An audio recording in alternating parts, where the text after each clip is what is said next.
Bem-vindos de volta a todos. Vamos continuar com nossa aula aqui, tentando chegar no modelo de Bohr hoje, após ter visto algumas evidências sobre o comportamento ondulatório e corpuscular da luz, né? Conforme nossa última aula. E eu vou começar apresentando uma evidência bastante relevante dentro do modelo de Bohr, que são os espectros atômicos. Estou escrevendo aqui espectros de hidrogênio, mas também são conhecidos como espectros de linhas. Então, esses espectros vão definir um caráter bem importante dentro do próximo modelo, o modelo de Bohr, principalmente para ele se diferenciar do modelo de Rutherford.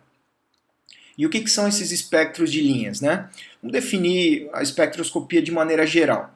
Dentro da chamada espectroscopia, eu tenho qualquer fenômeno de interação da luz com a matéria. E assim eu posso ter uma resposta espectroscópica característica de um elemento, de um composto, né, de uma molécula específica, etc. Começo aqui dizendo, a radiação composta por um único comprimento de onda é chamada monocromática, né? Seria, por exemplo, um laser. A radiação que varre uma região sem lacunas, que eu estou chamando de gaps, né, sem intervalos, de diferentes comprimentos de onda, é chamada de contínua. Então, por exemplo, a luz branca é uma radiação contínua, porque você tem ali uma combinação de comprimentos de onda para você obter justamente a chamada luz branca, sem nenhum intervalo, sem nenhuma lacuna, certo? E é o que está escrito aqui, a luz branca pode ser separada no espectro contínuo de cores, a gente conhece bastante já há muito tempo essa figura da decomposição da luz branca por um prisma, certo? O que a gente vê aqui é a fonte de luz sendo colimada numa fenda, né? E na medida que ela atravessa o prisma tem essa propriedade, né, de decompor a radiação branca nas 7 cores do arco-íris, a gente observa isso projetado nessa tela aqui. Quero chamar a atenção para que nessa imagem não existe nenhum intervalo, nenhuma lacuna entre essas cores, ou seja, o que eu tenho aqui é um chamado espectro contínuo, no caso da região do visível. Então, qual é a característica desses espectros, né? Bom, aqui, nessa imagem, eu tenho novamente a produção do espectro contínuo, né? Que é quando a luz atravessa um prisma. No entanto, se eu colocar uma amostra no meio do caminho, você está vendo aqui essa amostra sendo chamada de uma nuvem de gás resfriado, por exemplo, certo? Então eu posso ter dois fenômenos para caracterizar esses dois espectros que a gente já observa a presença de linhas, ou seja, eles já são descontínuos, né? Eles já quebram a característica desse anterior aqui.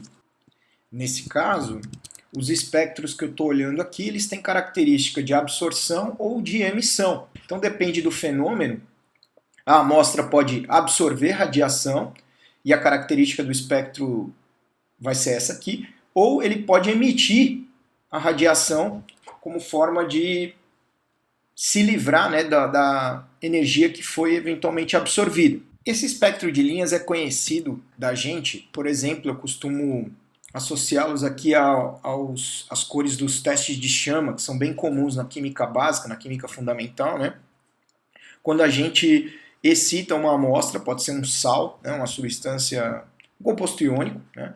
E ao fornecer energia na chama para esse sal, né, para essa amostra, você observa uma coloração característica. Eu não vou discutir detalhes sobre esse fenômeno agora, porque nosso foco é outro. Mas, de qualquer forma, eu estou mostrando o espectro de linha na região do visível, que agora a gente conhece, para o sódio. Então, eu tenho aqui duas linhas muito próximas, que a gente praticamente não consegue distinguir, né?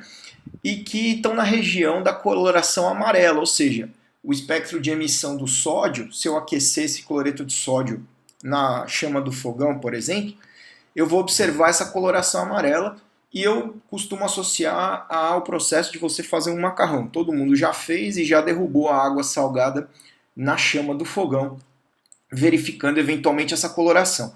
O que está acontecendo ali é um processo de emissão. Então você excita um elétron que está num nível mais baixo de energia e ao fornecer energia na chama, esse elétron é lançado para um nível superior, só que quando ele relaxa e retorna, você tem a emissão dessa energia que lhe foi fornecida pela chama. Essa emissão acontece na forma de luz, por exemplo, e aí você vê essa coloração para o sódio na região do visível, na região do amarelo.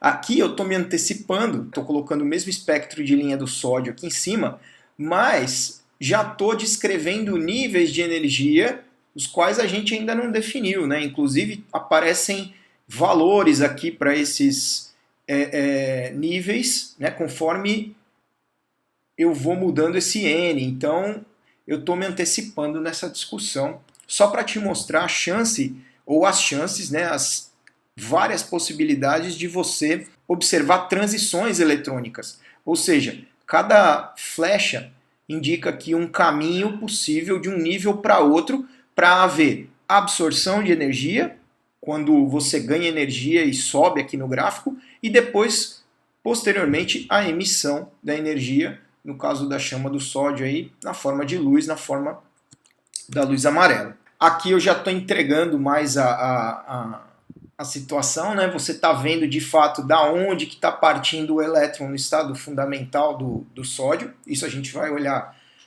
mais de perto quando a gente chegar em configuração eletrônica, após ter definido a região onde ficam os elétrons, que são os orbitais. Então, eu tenho duas linhas muito próximas, são duas possibilidades aqui para observar essas transições, e elas estão sendo mostradas através dessa figura, certo? E você vê exatamente que o intervalo aqui entre um estado e outro corresponde à energia observada através do comprimento de onda aqui que eu vejo no espectro. A situação, por enquanto, está relativamente simples, né? A presença de poucas linhas, né? Porque a gente está tratando a região do visível. Se eu passar para as outras regiões espectrais, conforme o espectro eletromagnético amplo que nós vimos na aula anterior, eu tenho aqui, para o átomo de hidrogênio, então você está vendo o espectro de emissão do hidrogênio, eu tenho a região não só do visível, mas também tenho a região do infravermelho e do ultravioleta. O que a gente vê são várias linhas. Então, mesmo sendo um átomo monoeletrônico, o átomo mais simples que a gente conhece, eu tenho várias possibilidades de observação de transições eletrônicas com diferentes energias, porque eu estou olhando diferentes regiões espectrais, a gente já sabe associar essas energias. Eu sei que a região ultravioleta é mais energética, por exemplo, que a região do visível. Então os comprimentos de onda vão ser menores, justamente, e as frequências vão ser maiores. Então, eu tenho já um espectro mais complexo aqui quando eu analiso outras regiões espectrais, mesmo para o átomo monoeletrônico. E nós vamos ver a designação desses conjuntos de linhas aqui, conforme a sua determinada região espectral, assinadas por nomes de pesquisadores, né? Ou seja, tenho a série de Balmer aqui no visível, série de Lyman, vou ter a série de Paschen, série de Brackett, elas vão aparecer um pouco mais à frente.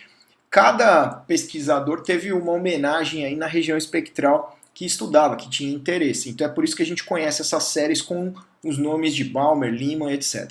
Certo? E é muito importante ressaltar que esses espectros, eles eram obtidos e eram interpretados experimentalmente. Ou seja, você não dependia de teoria para prever o espectro de um determinado elemento, você não conhecia níveis de energia. O que chamava atenção nesse momento era justamente o espectro não ser contínuo, ele ser discreto em termos das energias permitidas. Isso é mais um indício que vai permitir o Bohr designar os níveis eletrônicos no seu modelo atômico.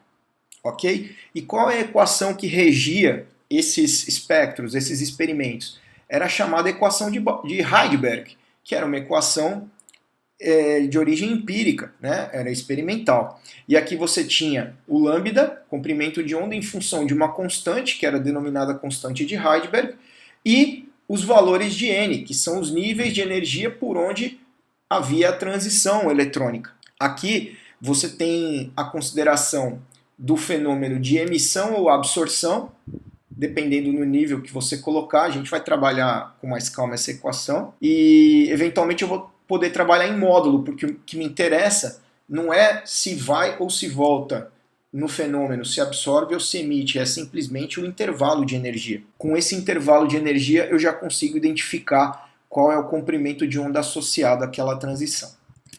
É importante a gente ressaltar a técnica de espectroscopia de emissão atômica, porque ela tem uma relevância, né?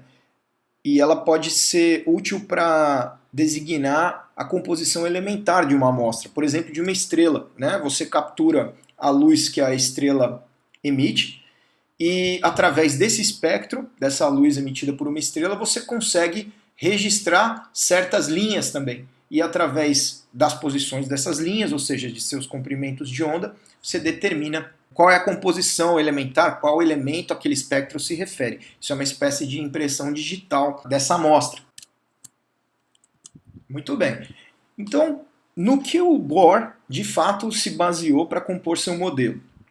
Você tinha algumas observações muito importantes, né, que aconteceram na época, que vão fazer parte, né, do sucesso, mesmo que intermediário, né, do modelo dele. Ele se baseou no modelo nuclear, que foi proposto pelo Rutherford.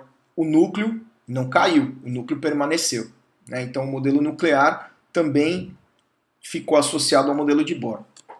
No modelo corpuscular da luz, por exemplo, quando a gente viu as características da radiação eletromagnética através do efeito fotoelétrico, e nos espectros de emissão, principalmente do hidrogênio, claro que o modelo ele vai ser designado para o átomo mais simples, a princípio, para ser estendido para outros. Então, sempre a consideração é feita para o átomo de hidrogênio. Aqui, o fato mais relevante, obviamente, é que os espectros apresentavam linhas e eram descontínuos. Então, você tinha certas energias permitidas para as transições eletrônicas. Então, deveriam haver níveis discretos de energia no ambiente atômico. E por que a gente costuma dizer que o Bohr ele teve um diferencial, né? Ele foi um pouco impressionante? Porque a gente vai ver que o modelo de Bohr ele parte de uma premissa clássica, ou seja, ele sabia que, num certo ponto, a interpretação clássica falharia para o modelo. Mas o ponto de partida é essencialmente clássico. Então a gente vai ver exatamente aonde que entrou o argumento quantizado do modelo de Bohr. Esse é a chave do modelo. Aqui nós não temos interesse na dedução matemática, né? Então vamos perceber como que foi o ponto de partida e onde ele chega na descrição desse modelo. Para um elétron de massa m, movendo-se com uma velocidade v, numa órbita r, eu tenho as seguintes forças envolvidas. Eu tenho a força centrípeta, então eu tenho mv² sobre r, dado pela equação 1, e se a carga do elétron for menos e, para um átomo com número atômico z, e a permissividade do vácuo ε0, eu tenho a força eletrostática descrita por Ze² 4πε0 R2.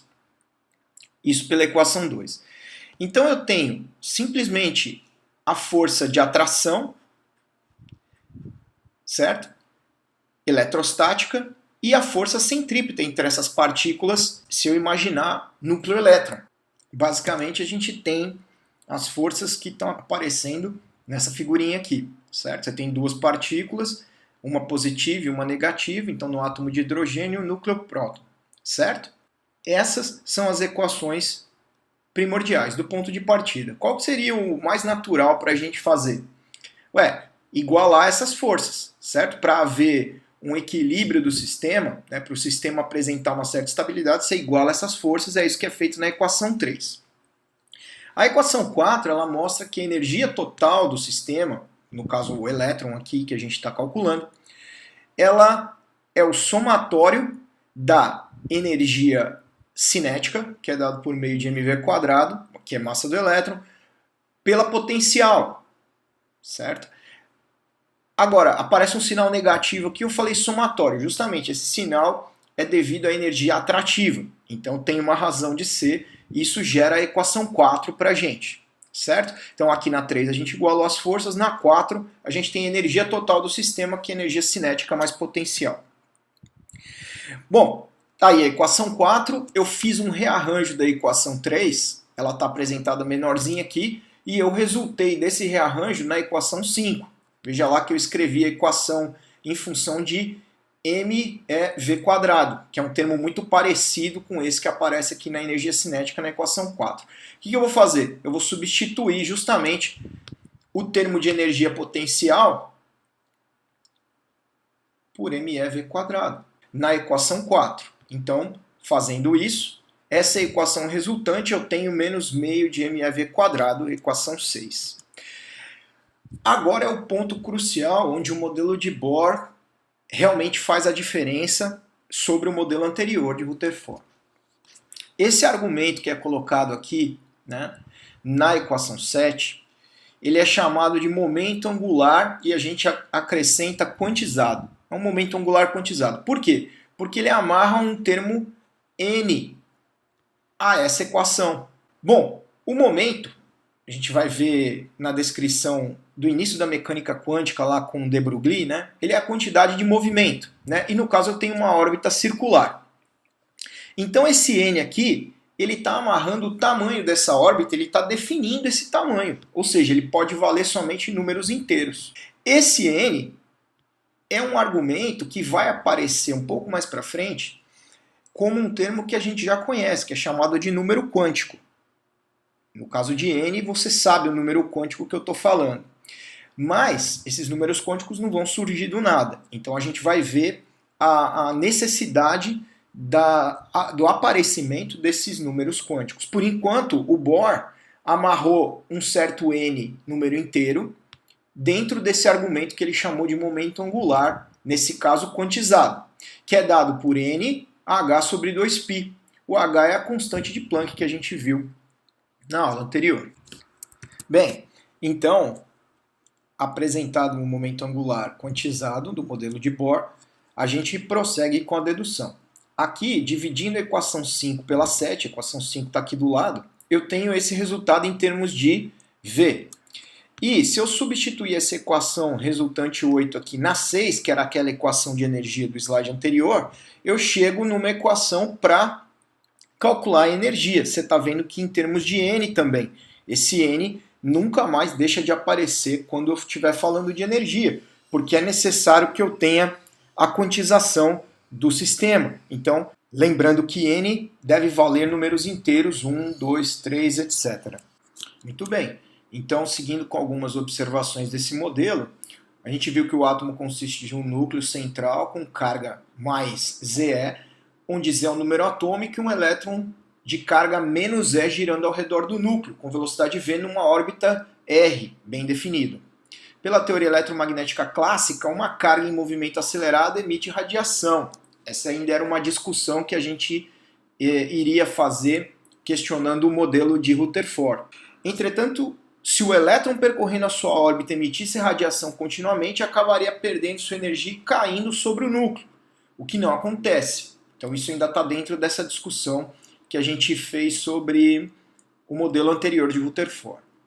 O elétron percorre órbitas circulares ao redor do núcleo. Um elétron não emite energia enquanto permanecer numa órbita, e nessa situação não terá sua energia diminuída. Ou seja, não emite nem absorve energia e o elétron está em estado estacionário. Essa situação é chamada de órbita estacionária, porque ele é como se estivesse percorrendo uma pista e ele precisa ganhar ou perder energia para sair dessa órbita, desse nível, certo? Aqui é uma figura clássica, né, que a gente conhece para descrever esse modelo onde a órbita n igual a 1 é a de menor energia, a mais próxima do núcleo.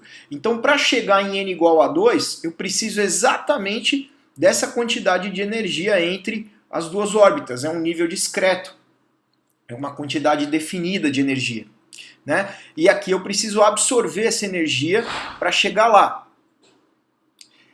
E aqui eu preciso absorver essa energia para chegar lá, já que o n igual a 2 tem energia maior do que o n igual a 1. Assim sucessivamente para n igual a 3 e outras órbitas maiores, certo? E aqui eu tenho um gráfico que trata dos fenômenos de absorção e emissão de energia em termos de n também. E aqui a gente vai de n igual a 1, que é o nível mais fundamental, né, que é o nível mais próximo do núcleo, de menor energia, até n igual a infinito, né, que é quando acontece a ionização, a gente pode imaginar, né, quando o elétron deixa de pertencer ao ambiente daquele determinado átomo. A gente percebe que o que interessa no momento é somente a distância, o intervalo de energia entre esses níveis, certo? Bom, ainda dentro do modelo de Bohr, nós temos a chance de resolver o modelo isolando o R, resolver para o raio, e assim conseguir determinar o raio da órbita, também dependente de N, aqui vocês estão vendo. Então, para o hidrogênio, que tem Z igual a 1, eu tenho que N igual a 1 vai ter um determinado valor segundo essa equação. Para N igual a 2, eu vou ter outro valor, para N igual a 3 e assim sucessivamente. Aqui, só como observação, o raio da órbita N igual a 1, que é conhecido como raio de hidrogênio, ele tem essa designação A0, conhecida também como raio de Bohr. E ele coincide muito bem com o valor experimental, né? Lembrando que nós estamos dentro do modelo teórico, do modelo que foi descrito teoricamente, foi deduzido teoricamente. Muito bem, então as conclusões do modelo é que o elétron ocupa certas órbitas em que a energia desse elétron é quantizada, segundo esse momento angular quantizado que a gente viu definido ali por MVR, que é NH sobre 2π. Quando o elétron passa de uma órbita para outra, ele irradia ou absorve energia. Também vimos isso. Ao se aproximar do núcleo, a irradiação. A absorção de energia quando o elétron se move afastando-se do núcleo. Então a gente já viu que a absorção da energia ela precisa ocorrer para haver o ganho de energia de um nível mais baixo para um nível mais alto, e a emissão é o contrário, né? E finalizando aqui, eu corrigi essa frase, eu rearranjei essa frase, né? Vocês vão perceber pela anterior.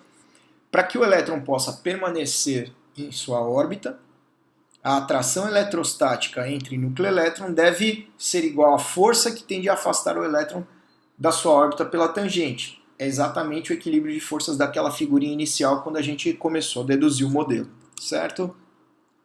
E, retomando aqui, ainda amarrando com as ideias de Bohr, eu tinha mostrado os espectros atômicos de emissão no início da aula e disse para vocês que a equação de Heisenberg, aqui ela aparece com a constante em centímetros a menos 1, né? Constante de Heisenberg, disse que ela era utilizada empiricamente, que ela funcionava para as diferentes faixas espectrais que aparecem aqui nessa tabela, de acordo com o N inicial, aqui o nível 1, N igual a 1, certo? Então quando N igual a 1 você está na série de Lyman, quando N igual a 4 você está na série de Brackett e assim por diante, né? E cada uma dessas séries representa uma faixa espectral do espectro eletromagnético.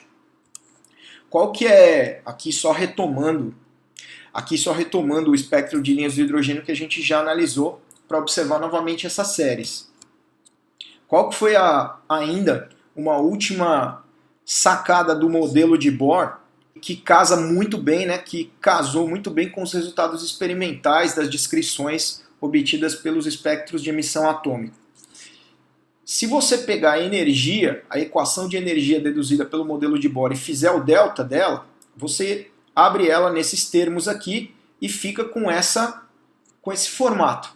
Também em termos de N, obviamente. Esse N aparecia na equação do modelo, então não vai deixar de aparecer para fazer o delta da energia. Aqui eu coloquei Bohrs, né, no plural, porque vocês vão ver que essa foto aqui é um tanto quanto assustadora. Depois vocês leiam aí. Se eu rearranjar essa equação, eu fico com 1 sobre lambda, que é um termo de energia.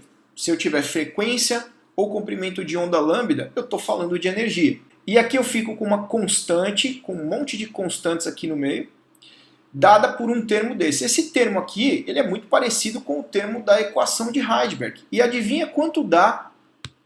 Eu vou até substituir aqui a minha caneta. Adivinha quanto que dá o valor desse monte de constantes aqui? Dá exatamente a constante de Heisenberg, né? Então, usando o modelo teórico deduzido pelo Bohr, ele conseguiu ainda demonstrar a equação de Heisenberg, que era uma equação empírica, baseada em dados experimentais. Isso deu um certo respaldo, né, para o modelo dele, o valor dessa constante aqui, ó, que aparece dentro da dedução, ele casa muito bem com o valor que eu mostrei anteriormente da constante de Heisenberg. Isso deu muito respaldo para esse modelo na comunidade. Mas o modelo de Bohr é só maravilhas? Aqui você vê algumas vantagens e limitações desse modelo. Por exemplo, ele permite calcular as energias de espécies hidrogenoides, que são aquelas chamadas monoeletrônicas, que são similares ao hidrogênio.